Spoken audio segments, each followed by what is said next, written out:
We want to greet our precious family in South Africa. SAEM family, we sure do miss you, precious ones. But we thank the Lord that we know that heaven is coming.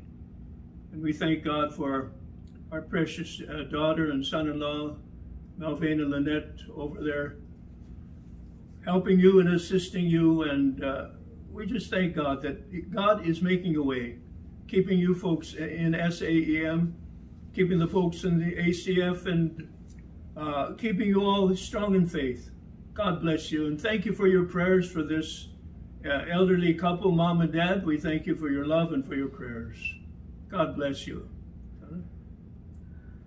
I greet you all in the name of Jesus Christ. It is a blessing and a privilege to talk to you today. And like Dad said, we miss you, and we just trust that, God is keeping you and helping you in every decision that you have to make. And you can be assured of our earnest prayers and love, because you are on our hearts and we appreciate you. Wonderful. So let's talk about KtCT. Well, I am thankful for my daughter to have a burden to see the necessity, the absolute necessity of training workers and getting them out into the harvest field. And I just trust that God will raise up many students who will come from the east, west, north, and south to be trained to put this gospel in many new areas. And then after that, we are looking forward to also the CBI courses being passed out to the various students and teachers and churches, so you can really get into the basics of the Word of God. I'm so thankful. She kind of reminds me of myself many years ago, spending hours and hours studying and typing and trying to figure out what should be put in and what should not be put in. And I pray that God will anoint her and Melvain in whatever they do. And I pray that every one of you can work together and see this great desire of Dad's in my heart to see the work of the SAEM not only continue but expand. Because that's the whole thrust of it, is that it's good to preach the gospel, but it's what the Lord really wants us to do is to reach out and win many souls in many areas. And we love you and we appreciate you. The time that we need to do these things is now. And what we have to remember is that there's a great harvest out there. Jesus said the harvest is great. Tremendous harvest, but the laborers, those that are to go out and harvest it, he said they are few. And so we want to urge you to be mentoring the younger ones, be mentoring those that can carry the vision. Paul writes these words when he started writing 1 Timothy. He said, I'm writing these words to my son Timothy, my true son in the faith. And when you look at Timothy, how that he trained under Paul, he was mentored by Paul, and Paul is able to send him to Philippi. Paul writes to the church of Philippi, to the Philippians. He said, look, I cannot come, but I'm sending my son Timothy. And when Timothy comes, it's just as good as me being there. He also writes to Titus, in the book of Titus says, I'm writing this to Titus, my true son in the faith. And so, you see, if the older ones, the more established ones can train the younger ones, then the gospel can continue. The ministry of SAEM can continue. The ministry that is going to bring in a harvest will continue, and the harvesters will be there. So please, let's catch the vision. Let's do what we need to do.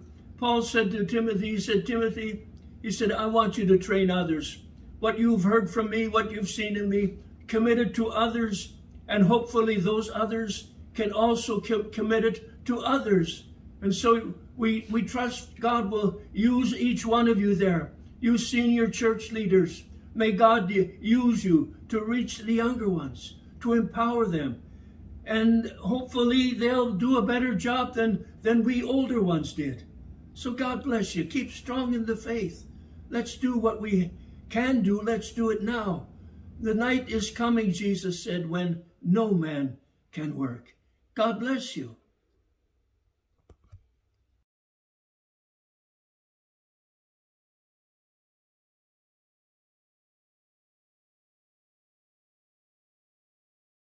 Oh, glad you could join us, Lynette. We are happy to hear about your official title, big poobah title of Director of Training and Development. So glad about that. And I know you're excited to get started and talk about KtCT, and excited to hear what's on your heart. So let's start right off with the big question. Why are we no longer CTC? Why are we now called KtCT? Well, we found out that there is an organization in Eastern Cape that has that name already. And so we decided to give it a new name that I believe more closely reflects what we are doing. And the name is Kingdom to Community Training. And that shows us the heartbeat of God, which is for the kingdom and also for the local church. And what we are hoping, it is a church building program. So what we are hoping to do is to feed all the kingdom into them Bible studies and practical studies they can take back to their community. Awesome. Love the name change. I think that's really good. Yeah, that's one of the focuses of KtCT is that heartbeat of God and that balance between the local church and the kingdom, and how important it is to keep those things in balance. And so, yeah, I think the name change sounds good as well. So talk to me a little bit about who we are targeting. What's your ideal KtCT student look like? Where are they from? What's their background? That kind of stuff. Well, we already have a correspondence course called Calvary Bible Institute. It's a 3-year course. We want to provide something that fills that gap for people who do not have English as their main language, as their home language. I have a background in English as a second language. I have a master's, and it's something I feel called to do, is to be able to work with people across cultures, across language barriers. Everything that we teach is taught in English. And we hope that through the interaction, the goal is through the interaction of the teacher to the students and students to students. We will also be ministering in different places, that their homework is done in English, that their English speaking skills will develop, and they'll be able to minister to anybody in the country, not just their own language group. That's great. Yeah, I think good call out on the fact that this is, it's not really meant to compete against CBI. Yeah. CBI is a great correspondence school, has been doing good work. We applaud the efforts of all those who have founded it and kept it going for all these years. But KtCT is more geared for those, as you say, that speak English as a second language. So by the time in 1 year, with full immersion, hands-on, training at the national office, talking in English, studying in English, hopefully by the end of this 1 year term that they'll be engaged in, they'll have a lot stronger English skills as well. What's in it for the students? Well, we have, it is a stipend program where the students will be given a stipend each month that they are in the program. They will have their local pastor, SAM pastor, mentoring them so they can see what ministry is and experience ministry, and to get that guidance while they are preparing to plant their own church. There is something that's very, very important to English as a second language students. I'll just call them ESLs, is that they need to have that personal connection when they are learning. It is very difficult to learn another language online when you don't have someone to interact with. So they learn, English learners learn by hearing the pronunciations, the inflections, and also by the body language and the expressions that a person has. So this is very important. We will also have some courses that run in the downtimes that they're not at the school, so they can keep that learning going. Okay, so there is some correspondence kind of stuff along with this as well. Okay, great. All right, Mel, I have a question for you. Oh, why should an SAEM pastor want to send his students there and want to become a mentor? Oh, great question. Yes, I think one of the primary reasons, you talked about it already, is the relationship that they can form. But I take that to that next step, and I know you do as well, where there's a spiritual impartation where pastors can actually speak into the life of the next generation. We talk a lot in KtCT and in our ministry about the balance between the local church and the kingdom. I think it's vitally important that there be that relationship between the pastor as a mentor and the student as the mentee, to be able to impart to them when we're not there and they're not in school, where they're having that living relationship, kind of like you talked about before. I also, let's just be honest. I mean, the truth is, most of us as pastors can use help. And by sponsoring a student, by mentoring, providing a mentor relationship with a student, they're going to be helped by having laborers in the field, right? Jesus said, look, pray the Lord of the harvest send forth laborers into the fields which are already white to harvest. So we recognize that pastors need interns, so to speak, and they need people that can work with them. We also recognize that, there's a financial stipend here. Now, again, that's not something that we want to make a big deal about because it's not a lot of money, but there are some resources that are set aside for the mentor. All the resource, frankly, that go to the student will come through the hand of the mentor. So if you're a SAM pastor and you're looking for someone to kind of feed your vision and your focus and your ministry in the local church, you have the opportunity to participate in this partnership with Lynette and I and the SAM and KtCT in developing new leaders. One of the things that we'll be doing is basically it's a stipend of 1,500 Rand per month. We encourage you very highly, unless there's some strange mitigating circumstances, that you share at least 1,200 of that 1,500 with the student. That leaves you 300 Rand per month, which again, I know is nothing, but is still something that you can use to help in the development of that mentee, making sure that they have transportation and so on. Basically, it's in your hands as a pastor to develop the next generation. And we feel like that's an important aspect of KtCT versus CTC and some of the other things that have happened. We wanted to put pastors in the driver's seat for the future of their local church and the expansion of the kingdom. Does that make sense? Yeah, I'm glad we're able to offer that to them. Yeah. I'm thinking now of how important the role of a mentor is, a pastor mentor. We cannot be in each of these areas because we have students coming from all over Africa and other countries, Southern Africa, other countries as well. We cannot go and mentor them, each one of them personally. And the pastor is so important in getting that across. The mentor pastor is someone that the student knows and respects, and they have that relationship already. What better way for them to learn than through someone they know and they respect?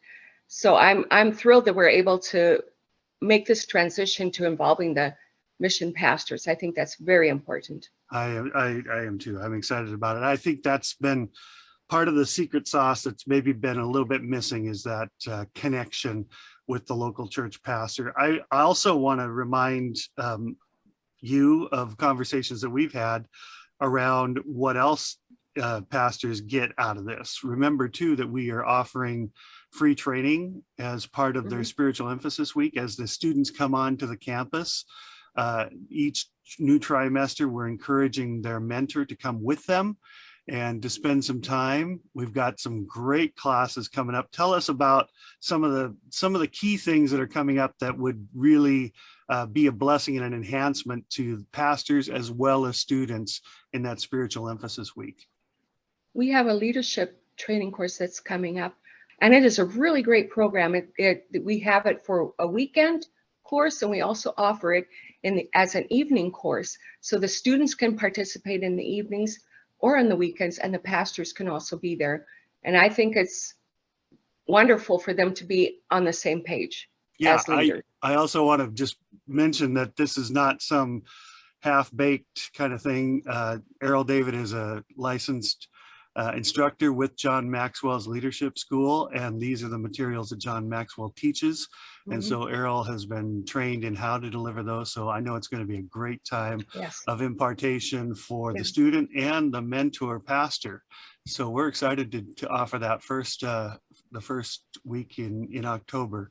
So you'll learn more about that as we get through this process. Let's talk just a little bit about the actual process of getting involved.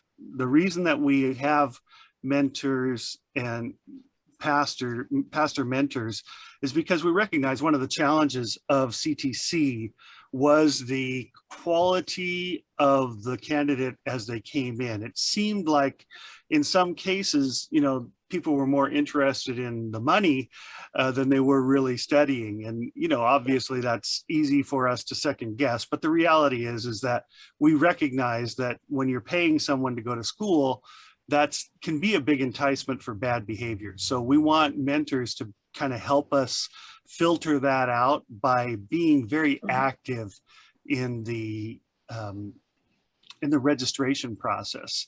We're requiring that the mentor pastor actually have some sort of relationship, or if not a previous relationship, is at least committed to an ongoing relationship during the school year and also beyond that. Recommendations by a seasoned pastor that knows the student, I think, is one of the key things that will help us to be much more successful in finding the very best candidates. We're not really interested in just having butts in seats, so to speak. We're not just interested in having living, breathing bodies. We want people who are called and desiring and really focused and committed to the Great Commission, to seeing God's heartbeat be established in the local church and in the kingdom as well. So that, I think, is going to be a big picture. And that's where you, pastor, that's where you, leader, come in, and you partner with us and you say, this guy or this gal seems to really have a call. We've seen them operate in previous ministry opportunities, or we're, at the very least, we're committed to making sure that they have what they need to be successful in this one-year training program and then beyond as well. The goal at the end of it, Lynette, I think you've shared with me, talk to me a little bit about what the 2 tracks are at the end of training, the one-year training for KtCT. Well, at the end of the year, we hope, our goal is to see each student plant a church in the community that they are living or that they are going to live, and to be able to build that, to offer, God's word to those people, as well as outreaches into the community. We are also encouraging our students.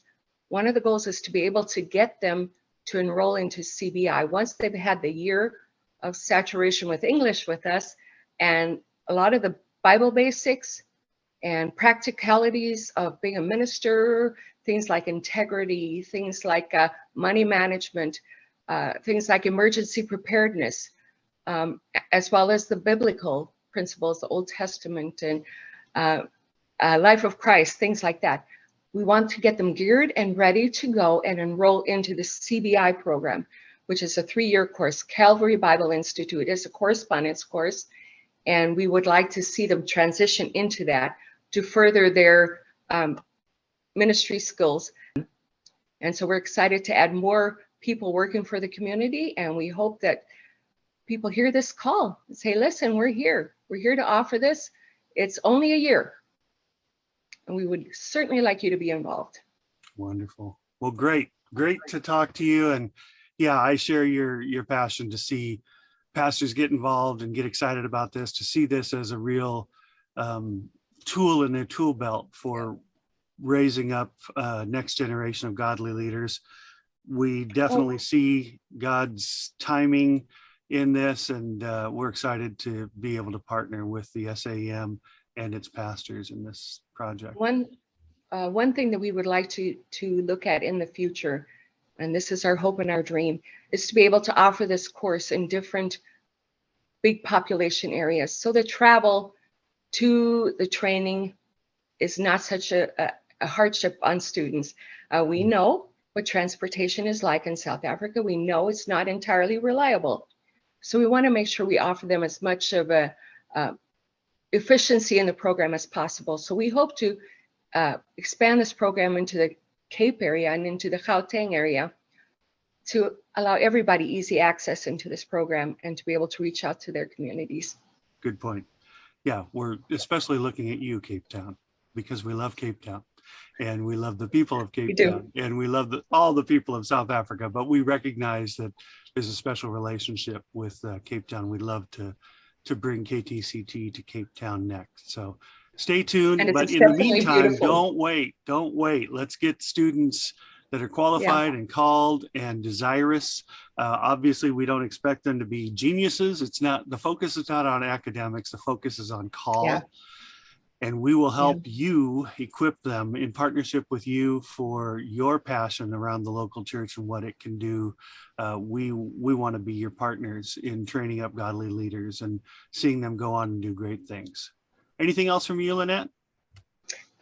Just that as we expand and go into the rest of the country, into different regions, we will also be offering, same as we do in KZN, we will be offering weekend courses or evening courses for people in the church, the leadership teams, just to, keep that learning alive. It's very important in our lives, not only as just humans, but as Christians, that we keep learning. There's always something more that God has for us.